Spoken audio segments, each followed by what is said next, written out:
Tonight's mail openings are accompanied by Nonsuch Brewing's Baltic Porter. Since they don't say very much about the beer itself on the can, I'm going to take this opportunity to go on a little aside here before we get to the actual mail opening. Nonsuch Brewing is named for the Nonsuch sailing ship, which was originally built in the 1600s and sailed between North America and England many times. In the 1970s, an exact replica of that Nonsuch ship was built, and the replica, full-size replica, sailed over 14,000 kilometers, both salt and freshwater, before finally ending up in the Manitoba Museum, which is about 2 blocks away from the brewery, where the Nonsuch Brewery happens to be. How do you get a full-size merchant sailing vessel inside a museum? Well, you build the museum around it. You literally build the building around it. I'm going to leave a link down below to the museum webpage because I think it's a really cool story and an interesting piece of local history. Anyway, to the openings. The first thing in says connector adapter. Let's use the correct side of my scalpel blade. What do we have? Oh, these are more USB-C male connectors on little circuit boards.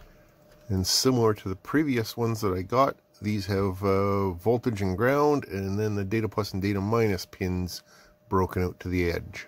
Unlike the ones I got last time, these ones don't have any resistors across the data lines to indicate that it is a power connector as opposed to a data transfer connector. 5 pieces, USB cables, 14-pin connector, metal, Type-C connector, breakout PC board. Yep, that's exactly what they are, as described. Nice. And there is actually the position for the resistor on there, so I could drop one on if I wanted to. But if I want to use these for data, then I don't need it. Not much else to say about it down here. Rated current 3 amps, D+, D-, ground, and yeah. Right, onward. This one doesn't say what it is because, as usual, as is often the case, it came through a Canadian reshipping warehouse. So we'll just have to figure out what it is the hard way. What sort of a module? 1 8-pin chip, a couple of components on that side. We have voltage ground, SCL, SDA, okay, and OS. Chip select, maybe? And on this side, we have ground A0 and VCC, ground A1 and ground A2. So I'm thinking this is probably an analog to digital converter, a 3-channel analog to digital converter. It could come in handy on some of the ESP chips, for instance, that don't have a lot of analog pins on them. I think most of them only have 1 analog input, so this could be useful. And that 8-pin chip on this side is an LM75B. Not a part number I'm familiar with, but let's go and look for the listing. LM75A, temperature sensor high-speed I2C interface development board for Arduino.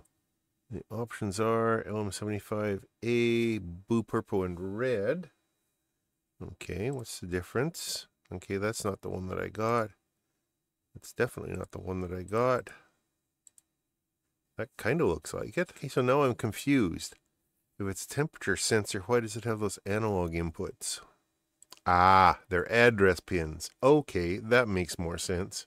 Okay, so this claims an accuracy of plus or minus 2 degrees between minus 25 and 100 degrees Celsius, or plus or minus 3 between minus 55 and 125. So if I'm going to use these for outdoor projects, I am going to get down into that range between minus 25 and minus 55 Celsius. We routinely hit minus 40 Celsius for a few days every winter. And obviously the outdoor temperature is not going to get up anywhere near here. I think 35 is sort of the typical high that we see. So plus or minus 2 degrees, that's not bad. It's not lab grade, but for, gee, what temperature is it outside? That's well and truly good enough.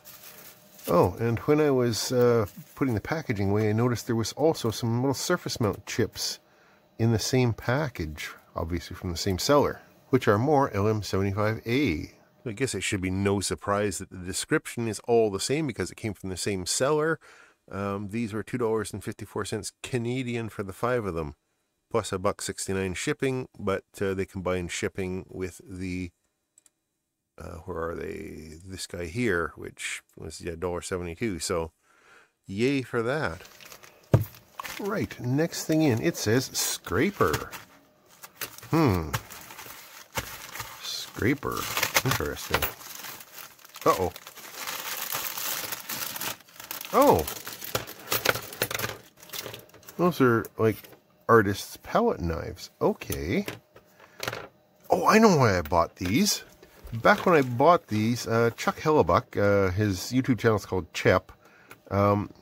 He was showing off some similar palette knives that, and he was picking up on Amazon, but whatever. They're just a thin little knife and he was planning on using them for getting under 3D prints to separate them from the print bed on his printer. Because, you know, he's mostly a 3D printing channel. So some of these are thicker than others, more flexible. Some of them are thinner. And I figured I'd get the assortment pack rather than just a single one. And I think that one is the thinnest one. Oh, can you see it flexing? Yeah. Whereas this one is fairly thick. So I will try these out on a 3D print and let you know how well they work for that purpose. I hope they'll work well, but we'll see. Of course, I bought the cheapest ones available on probably eBay, I'm thinking. Let's go and take a look. Yep, on eBay. I thought so. 7 pieces stainless palette knife scraper spatula set for artist oil painting knives. I bought the cheap plastic ones. You could also get redwood or crude wood. $7.32 for the set of 7 with free shipping. What do we have to say about them? Brand new, high quality. Sure, they always say that. Oil painting scraper. The blade is stainless steel and not easy to rust and has a long service life. Blade is thin and light and has good toughness. Sure. Okay, second last one in. Again, through the Canadian reshipping warehouse, so it doesn't actually say any customs lies on it.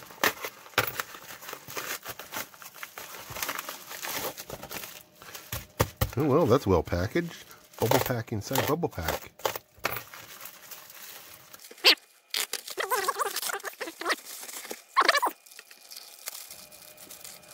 So it's 10 pieces of PCF 8574P. Anyone recognize that part number? Doesn't ring any bells in my brain, but I'm sure once I look it up, I'm hoping I'll remember why I ordered them. And it's always good to have a bunch of random chips around here to inspire you, but I'm assuming that I had a specific reason for these. 10 pieces PCF 8574P, DIP 16, and XP PHI remote 8-bit I/O expander, I see. Oh, okay, that's cool. I got 10 of them for $6.77 with free shipping. Woohoo! Doesn't say much more about them down here, right? And a quick search for the data sheet comes up with this. So we have our I2C interface here. We have 3 address lines. We have an interrupt pin, VCC and ground, and 8 I/O. Yeah, so there's a write pulse and a read pulse. Okay, that's cool. Well, that should be fun to play with. And a quick search shows that there is in fact an Arduino library for it, which will also work for PiPico and RP2040, ESP8266, STM, ESP32. Oh, cool. Okay. And that links to some documentation from the guy that wrote the library. That's handy. So I think I will have to do a little bit of reading up on this thing and play with it at some point in the future. And then try and remember what project I had in mind for them. And the last thing in, which is going to be a tremendous mystery, it was sent anonymously to my P.O. box. And judging by where it was shipped from, this is probably something that was drop shipped from either eBay or AliExpress or one of those. So let's get in here and see what I have been sent. Ah, the packaging game is not perfect, but again, this came from whatever this customer service department is. So I don't know who the actual seller was, and I don't know who ordered it for me, but it looks like I've got 5 of these little modules.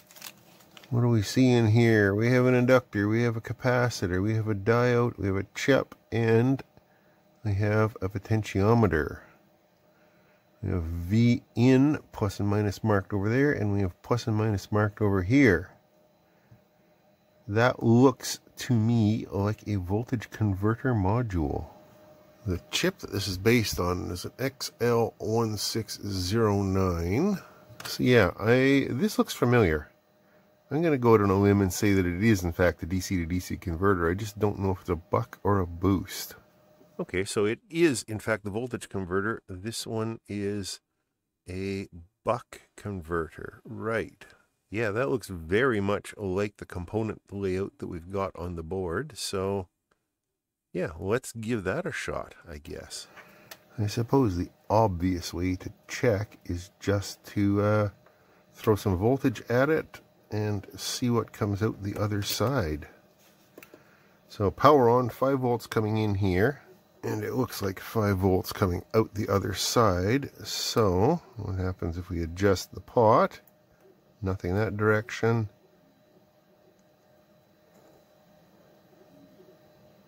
Dropped out for a second. Well, that doesn't tell me anything. Let's crank up the input voltage here to 8 volts. Yeah, 7.9, close enough. Does this do anything now? No. Okay, just to make this easier on myself, I soldered some header pins onto it, and it occurred to me that this thing probably needs a load, so I threw a 100 ohm resistor across the output side. I got 12 volts coming on the input side, and now if I adjust the pot, if I can get my screwdriver in there, come on, there.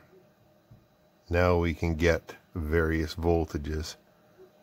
Cool. So with 12 volts in, get 1.3, 1.2, 1.27 is the lowest output, and of course if we crank it right up, we should get pretty much the full 12 volts minus a diode drop.